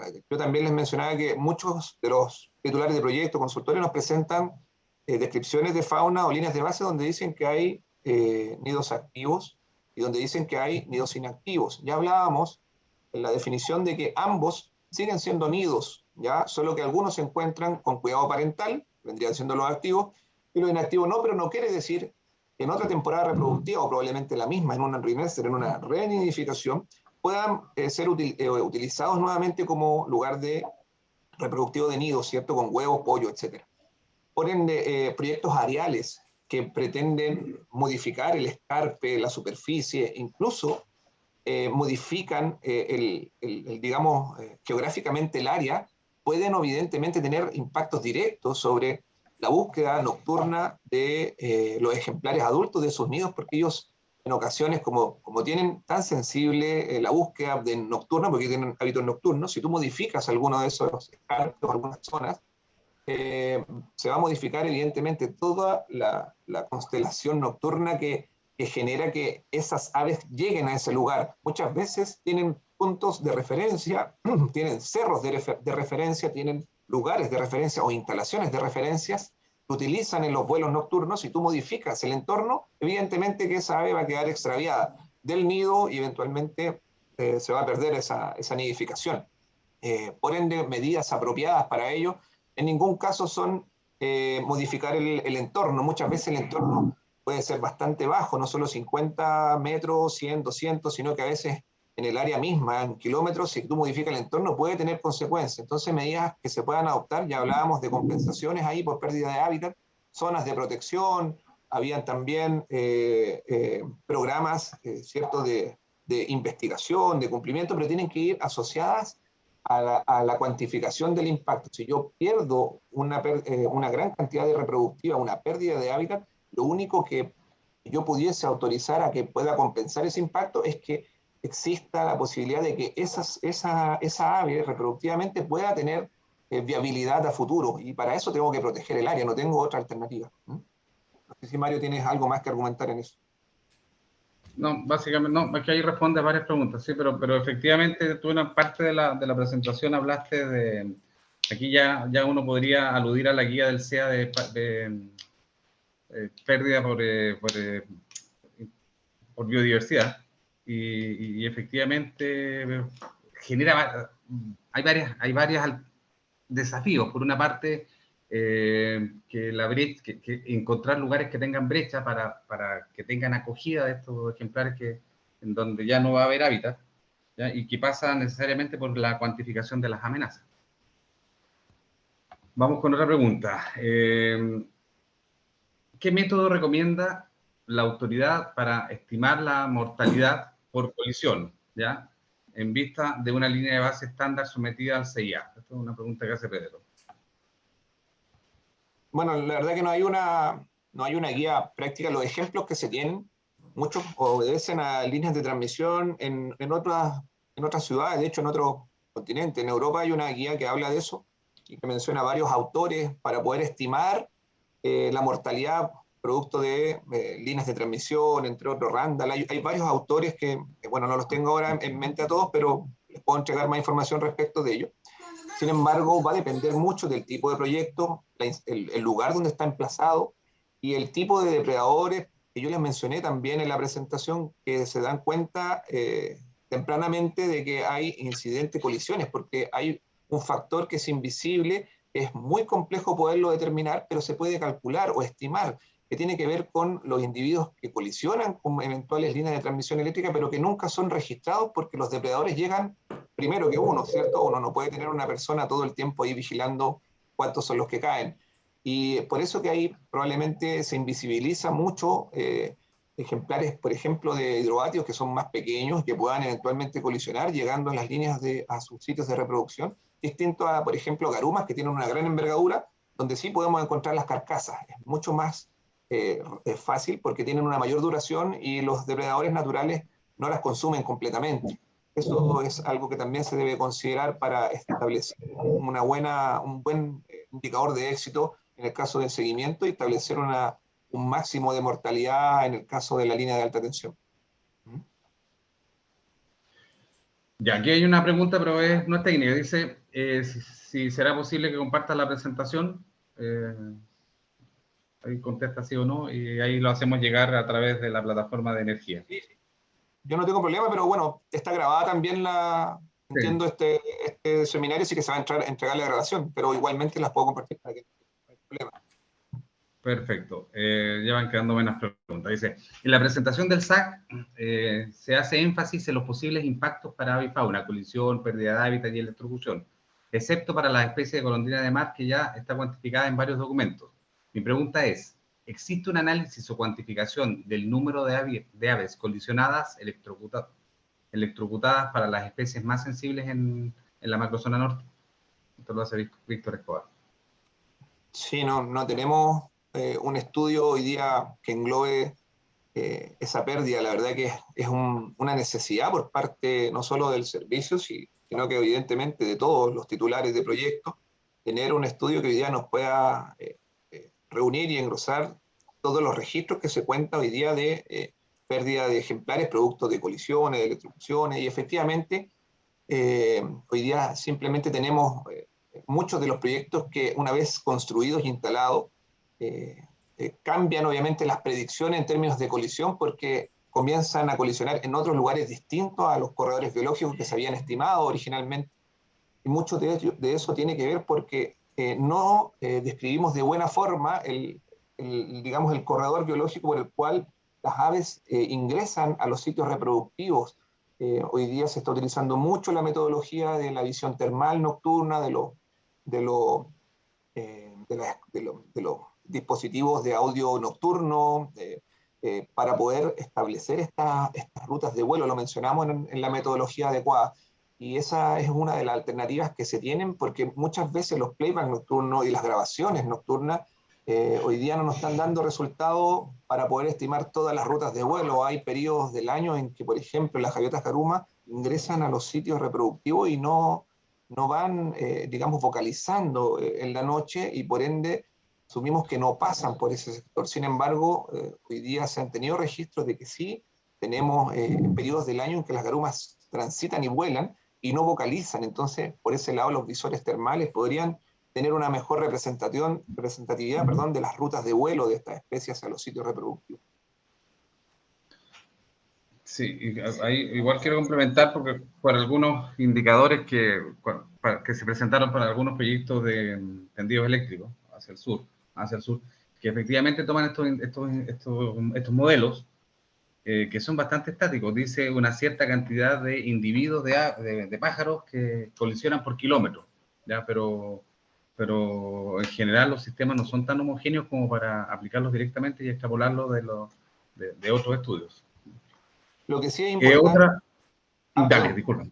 Sí, dale. Para redondear la consulta, que siempre como servicio estamos tratando de incorporar la exigencia de que todos los individuos que se vean, por ejemplo, alterados, ya sea por atracción lumínica, por colisión, y que estén en malas condiciones o afectados por el proyecto, deben ser derivados al respectivo centro de rescate y rehabilitación. Sabemos que no todas las regiones hoy día están operativas, pero de a poco se han estado implementando, y esa es la línea que debiese seguir. Si es que no se tiene un centro de rescate, ahí debiera unirse esfuerzos regionales, ya sea de los titulares, entre otros, para poder establecer este centro y no trasladar las aves de una región a otra. Eso puede generar evidentemente un estrés mayor, y además se están cambiando las condiciones originales del lugar de emplazamiento reproductivo de las propias especies. Quedan 5 preguntas hasta el corte, porque veo que han salido algunas nuevas, pero esas las vamos a contestar por escrito. Ya vamos a terminar con estas 5 que alcancé a recopilar durante la presentación.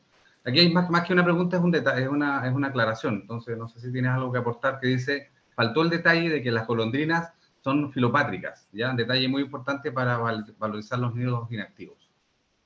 Esto es un comentario de Celeste. Sí. Pues, perdón, es que aquí me estaban escribiendo también, producto de una de las consultas relacionadas al tema de la línea de alta tensión y eventualmente proyectos que se están construyendo. Quería complementar también, aquí estaba leyendo justamente el chat, también existen medidas provisionales que la Superintendencia de Medio Ambiente puede aplicar a algunos proyectos dependiendo de la gravedad, evidentemente, del impacto. Si es algo que se requiere de tener en el momento, también existe esa posibilidad de denunciar a la Superintendencia de Medio Ambiente. Esa es una de las dudas que estoy tratando de aclarar. Sí, pero con el alcance que las provisionales son de corto aliento en el tiempo, no es algo que pudiera ser permanente. Ojo con eso, ¿ya? Sí, hablabas de la filopatría, algo escuché de que si es que tienen tendencia a filopatría, es decir, eso para que se entienda, especies que sean que tengan fidelidad, por así decirlo, a volver a nidificar en los mismos sitios reproductivos. La verdad que para eso se requiere un buen programa de seguimiento, un buen programa de marcaje. Es lo que también hemos estado empezando a experimentar para poder demostrar que son los mismos individuos que llegan a los mismos sitios. Hoy día, por ejemplo, el SACES tiene un estudio que está realizando aquí en la región misma para poder establecer digamos, con dirección, por así decirlo, con placas, cada una de las cavidades en las cuales ya se cuenta con registro continuo de hace varios años. Entonces, hoy día lo que el SAC estima es cuántas de esas cavidades, cuando llega el periodo reproductivo, están utilizadas por golondrinas de mar, por ejemplo, y se va viendo si es que están ocupadas y qué porcentaje está siendo ocupado o no por esta especie. Entonces, evidentemente que eso nos va a dar más datos de la fidelidad que tienen las especies de los mismos sitios reproductivos, pero no tenemos hoy día certeza de que sean exactamente los mismos. Lo que sí sabemos es que comparten sitios reproductivos la negra, la chica, en ocasiones tenemos la de collar con la chica, como sucede en Pampendio Muerto, y en otros sitios, pero no tenemos todavía esa información. Está, ojalá, en proceso de que se pueda determinar de mejor forma. Ya, perfecto. Y otra consulta es si es posible definir nidos activos, potenciales, inactivos y abandonados. Nidos activos potenciales, bueno, ahí la verdad es que les comentaba yo que tanto nidos activos como inactivos siguen siendo nidos, y eso es lo primero que tenemos que tener en cuenta. Ahí uno de los ejemplos que mencionaba, menciona un total de 167 nidos que encontraron restos de carcasas, huevos, fecas, plumas en el recinto, digamos, en la cavidad, además de los activos en donde encontraron adultos, huevos o pollos, ¿cierto? Principalmente son lo que se ven los activos. Sin embargo, ellos, en el ejemplo que mostraba, solamente se enfocaron en que la mitad, es decir, de los 120 y tantos, 60 se encontraban activos. Entonces, cuando tú nos hablas de potencialidad, qué potencialidad esos inactivos puedan tener a futuro, la verdad que si tuviésemos un respaldo técnico en a lo menos una comparación de 2 o 3 temporadas reproductivas donde tú puedas demostrar que no todos los nidos son utilizados todos los años, probablemente podríamos aceptar quizás el criterio de nidos potenciales. Sin embargo, hoy día no existe esa comparación, no tenemos un estudio científico que nos respalde que esos potenciales o esos nidos inactivos no vayan a ser utilizados en temporadas posteriores. Ya, voy a juntar dos consultas asociadas a los vuelos nocturnos de esta especie, que dice, si se determinan los patrones de vuelo, ¿qué metodología cuantitativa es recomendada para, supongo que para estimar colisiones? Que lo hace Gabriel Mendoza y Leonor respecto a lo mismo, ¿alguna medida alternativa para estos disuasores de vuelo, considerando que son vuelos nocturnos? Sí, perdón, la primera consulta, Mario, no, se me cortó el audio. ¿Me la puedes, por favor, reiterar? Lo primero que si hay patrones de vuelo, si ya uno determina los patrones de vuelo nocturno, ¿qué metodología cuantitativa es recomendada? Claro, claro. Sí, bueno, la verdad que, y hablaba también de los disuasores de vuelo, ¿cierto? Bueno, hoy día recién estamos... La segunda, claro, la segunda es alguna metodología distinta a los disuasores normales, considerando que son de hábito nocturno. Sí, bueno, tienen relación porque evidentemente estamos hablando de los tránsitos nocturnos, de las vías que utilizan las aves para poder desplazarse. Nosotros como servicio, y esto también necesito y es evidente que tienen que todos tenerlo claro, no tenemos la respuesta siempre a todas las consultas. Muchos de los proyectos que se presentan, tenemos que en conjunto, en muchas oportunidades, poder describir cuáles son las potenciales rutas de vuelo, porque eso es más complejo. O sea, si no tenemos todavía claridad de cuál es el área que ocupan en terreno para nidificar, es mucho más complejo también para nosotros poder determinar las rutas de vuelo si es que no contamos con metodología adecuada. Ya les mencionaba, hay algunas que se han estado utilizando hoy día, como radares, como visores nocturnos, termales, que nos han ayudado bastante. Eso, yo creo que por ahí podríamos empezar a investigar y a entregar mayor información respecto de cuál es el tránsito, siempre asociado a los ciclos biológicos. Para poder estimar cuál es la cantidad. La verdad que como esta es una metodología reciente, no tenemos todavía la certeza de cuál es la mejor metodología para poder cuantificar.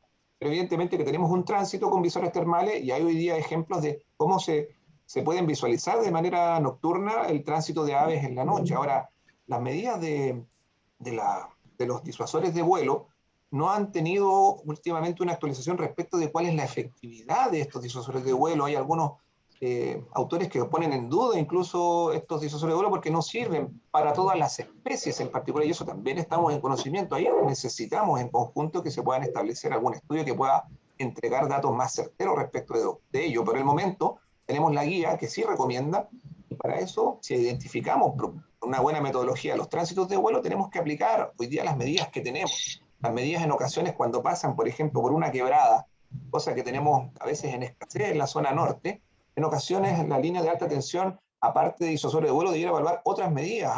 Hay proyectos de inversión que han incluso enterrado las líneas de alta tensión por debajo de la quebrada. Mario, tú lo conoces bien, algunos acá en el norte, para no generar una posible afectación respecto de las colisiones. Hay un tema de diseño también más profundo que genera que evita que no se generen estas colisiones aparte de los disuasores de vuelo, pero esa es una medida que hoy día en términos de efectividad no ha sido actualizado. ¿Hay alguna otra duda, Mario? No sé si con eso respondo. Sí, está con el audio bloqueado, pero ya estamos pidiendo que le desbloqueen el audio.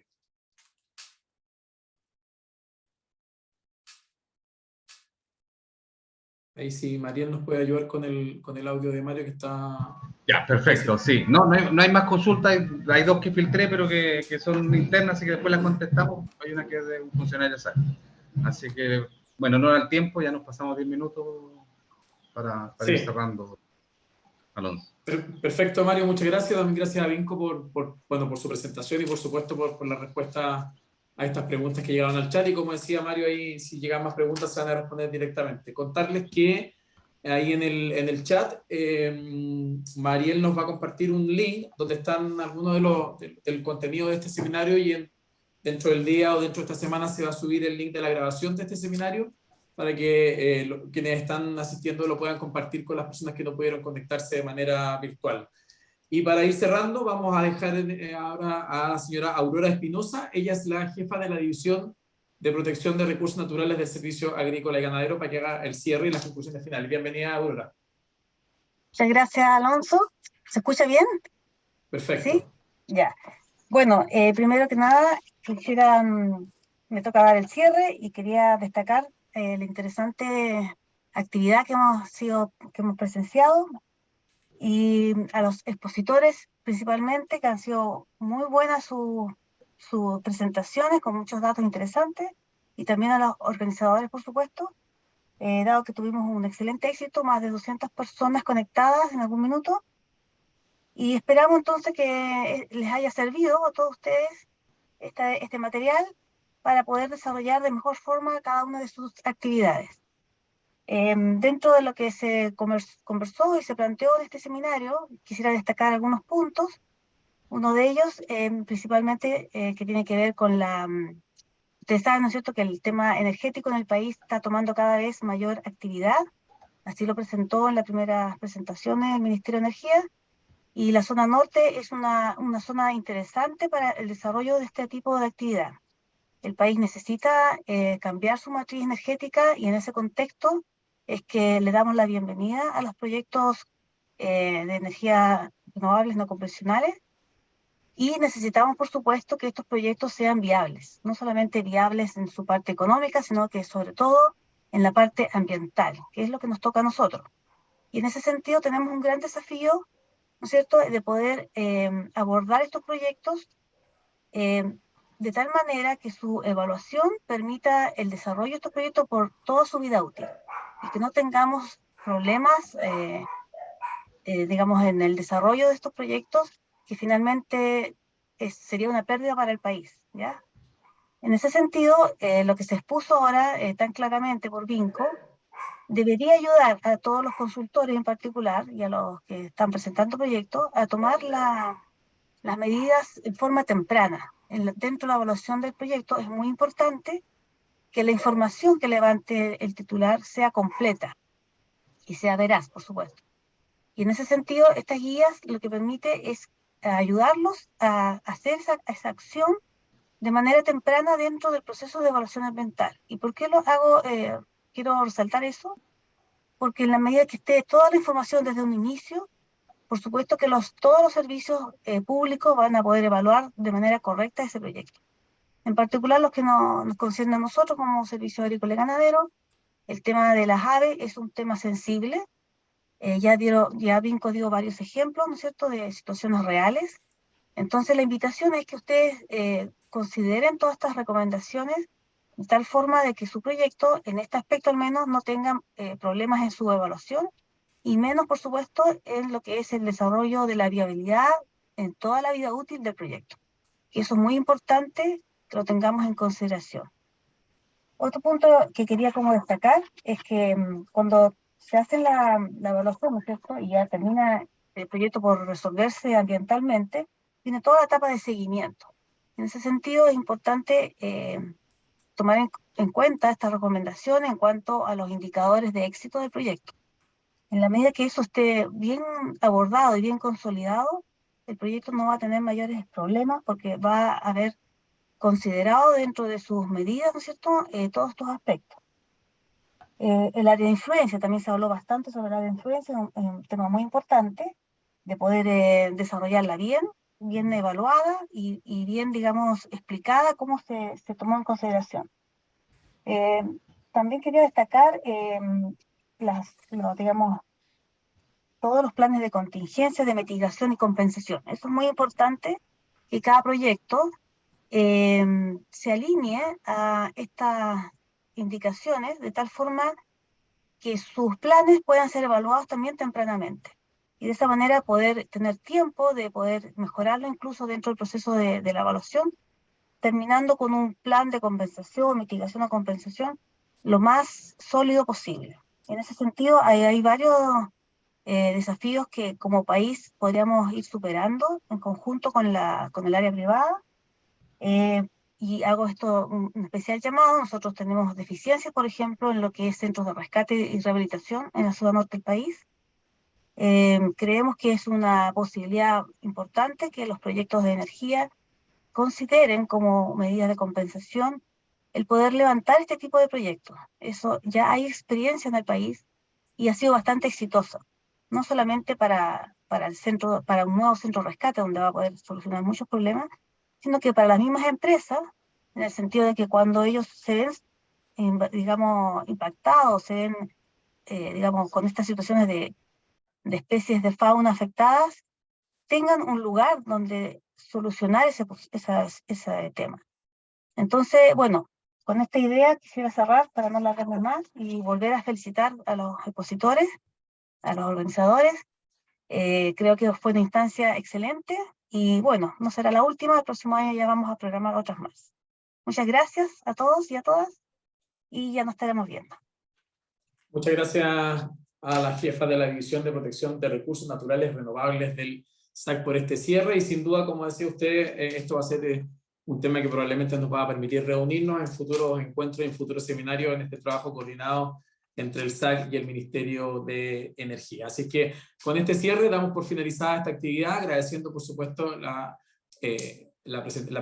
presencia de más de 200 personas, como decía usted, Aurora. Así que fue todo un éxito y nos volveremos a encontrar muy pronto. Que estén muy bien y muy buenos días todos. Hasta luego. Chao. Chao.